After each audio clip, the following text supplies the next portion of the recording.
ताराबाई छत्रपती शिवाजी महाराजांच्या स्वप्नांना जपण्यासाठी स्वतःचा जीव देखील पणाला लावणारी एक योद्धा। स्वराज्यातील अतिशय शूर निष्ठावंत सेनापती हंबीरराव मोहिते यांच्या घरात आमचा जन्म झाला।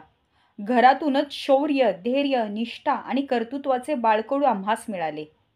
लहानपणापासूनच आम्हाला घोडेस्वारी आणि तलवारबाजीची आवड होती। अतिशय कर्तबगार शिवाजीराजे भोसलेंच्या घराण्यात आमचा विवाह होणार म्हणून आम्ही आनंदाने अगदी भारावून गेलो होतो। छत्रपती राजाराम महाराजांशी विवाह करून आम्ही राजमहालात आलो खरे, पण आमचं मन मात्र कायम रणांगणाकडे वळायचं। छत्रपती संभाजी महाराजांनी मोठ्या पराक्रमाने औरंगजेबाच्या आक्रमक फौजेशी लढा दिला, पण एका बेसावत क्षणी ते शत्रूकडून पकडले गेले आणि स्वराज्यावर मोठे संकट कोसळले।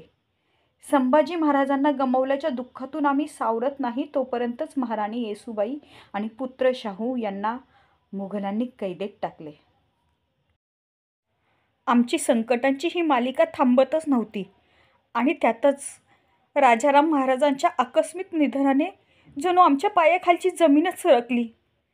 क्षणभर असे वाटले की संपले आता सगळे, पण क्षणात लक्षात आले की हे डळमळीत झालेले स्वराज्य पुन्हा उभा करण्याची जबाबदारी आता आमच्या खांद्यावर आहे। आम्हाला आता थांबून चालणार नाही।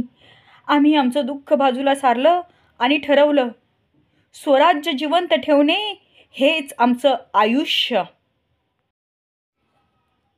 आम्ही घोड्यावर बसलो, सैन्य गोळा केलं, लढाई केली। इतिहासात पहिल्यांदाच एक स्त्री मुघल साम्राज्याला तोंड देत होती। सगळीकडे कुजबूज सुरू झाली। ही तर एक स्त्री कशी लढणार? पण त्या क्षणी आमच्यातील सिंहिणीने उत्तर दिले, ज्यांच्या मनात स्वाभिमान आहे तोच खरा योद्धा आणि धैर्य स्त्री पुरुष असा भेद करत नाही। आम्ही फक्त तलवारीनेच नाही तर बुद्धीनेही राज्य केलं। दरबार चालवला, रयतेचे प्रश्न सोडवले, कोणत्याही भेदभावास कधीही थारा दिला नाही। म्हणूनच आम्हाला खात्री आहे की इतिहास आम्हाला फक्त राजघराण्यातील एक स्त्री म्हणून नाही तर स्वराज्याची सिंहगर्जना करणारी, लढणारी आणि जिंकणारी अखेरची ढाल म्हणून ओळखेल। जय जिजाऊ, जय शिवराय।